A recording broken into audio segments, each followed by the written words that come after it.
Ils prirent donc Jésus et l'emmenèrent. Il dut porter lui-même sa croix pour sortir de la ville et marcher jusqu'à un endroit appelé le lieu du crâne, Golgotha en hébreu.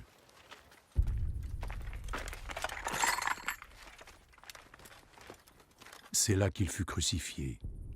Et ils crucifièrent aussi 2 autres hommes, un de chaque côté, Jésus au milieu.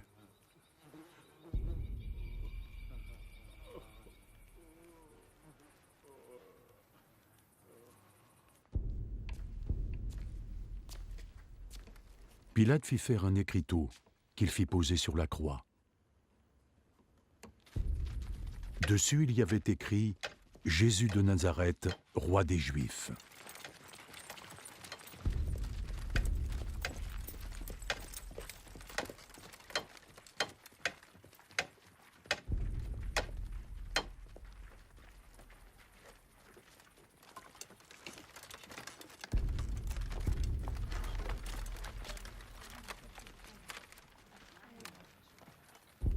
Beaucoup de gens le lirent, parce que l'endroit où Jésus avait été mis en croix se trouvait près de la ville.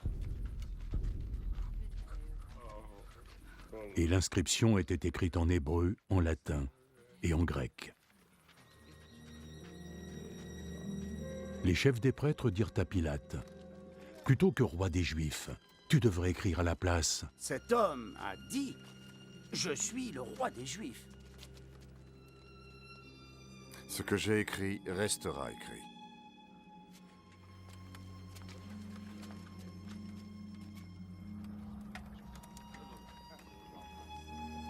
Après que les soldats eurent crucifié Jésus, ils prirent ses vêtements et ils en firent 4 parts, une pour chaque soldat. Ils prirent aussi sa tunique, tissée d'une seule pièce et sans couture. Entre eux, les soldats se dirent « Ne la déchirons pas, mais jouons-la au dé pour savoir qui la gardera. » Voici donc qu'allait se réaliser cette parole de l'Écriture. Ils se sont partagés mes vêtements, et ils ont tiré au sort ma tunique. Et c'est ce que firent les soldats.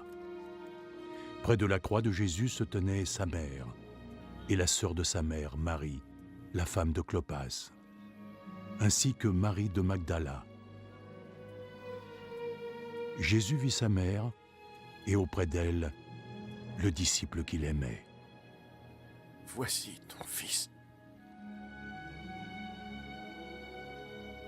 Puis il dit aux disciples, « Voilà ta mère. » Et dès cet instant, le disciple la prit et l'emmena vivre chez lui. Ainsi, à présent, Jésus savait que tout avait été accompli. Et afin que l'Écriture se réalise, il dit, «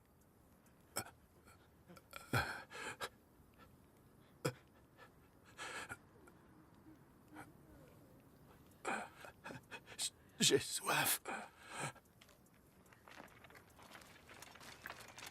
Il y avait là un vase, plein de vinaigre. Alors une éponge fut trempée dans ce vinaigre, fixée à une branche d'hysope, et portée jusqu'à ses lèvres.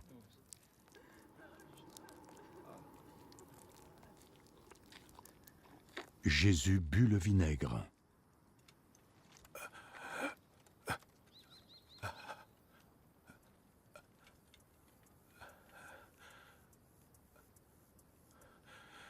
Tout est accompli.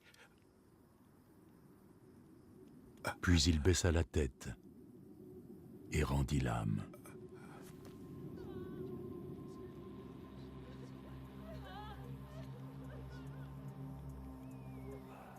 Les autorités juives demandèrent à Pilate l'autorisation pour qu'on brise les jambes de ceux qui avaient été crucifiés et qu'on descende leurs corps des croix.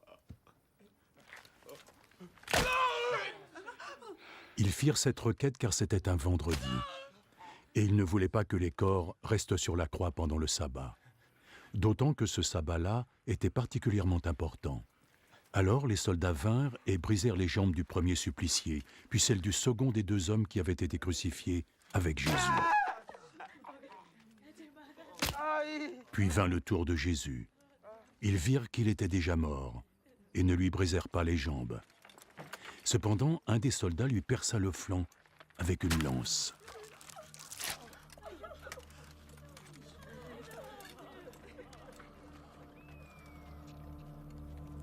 et du sang et de l'eau en sortirent aussitôt.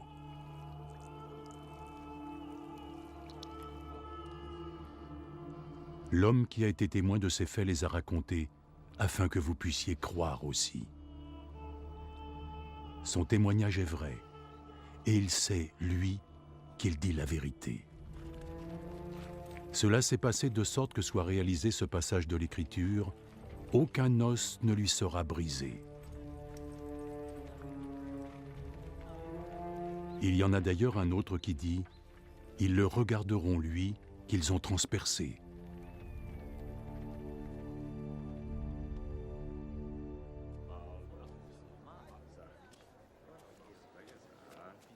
Après cela, Joseph, qui était de la ville d'Arimathie, demanda à Pilate l'autorisation de récupérer le corps de Jésus. Joseph était un disciple de Jésus, mais en secret par crainte des autorités juives. Et Pilate lui permit de le prendre. Donc Joseph vint et emporta le corps de Jésus. Nicodème, celui qui une fois était allé voir Jésus pendant la nuit, accompagna Joseph, emportant avec lui près de 30 kilos d'épices, un mélange de myrrhe et d'aloès.